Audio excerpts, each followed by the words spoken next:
મારી ફેમિલી, રાધે રાધે. તો જુઓ અમે હવે છે ને આજે અત્યારે વહેલા વહેલા શકલાનું પાણી પવા માટે તો પણ અમે પેલું બનતું છે એમાં પાણી નાખવા જઈએ છીએ.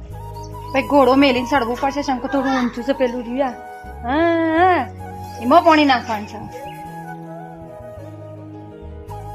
ઘોડાનું ઠેકાણું નહીં પાછું હારું મારો હારું હલી જાય છે. તો પેલા નાખી દઉં ને હું ભય પડી જાય. જો ભર દીધું છે પાછળ મઢુલીમાં બેસ હજી તો એમાં નાખી આવું.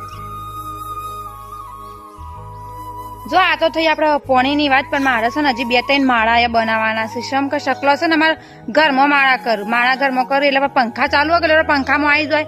એવાને બધી ખબર ના પડે કે પંખો છે કહું છે. એવાને તો પોતાના માળાથી મતલબ હોય. એટલે મેં વિચાર્યું કે બાઈને છે ને 2-3 પેલા ખોખાના માળા બનાવું એટલે શકલો પછી માળા કરું શાંતિથી.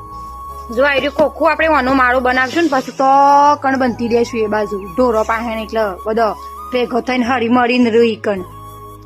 તમારા લોકોનો હગવાલો હવે હોય રવા આવશે ભાઈ.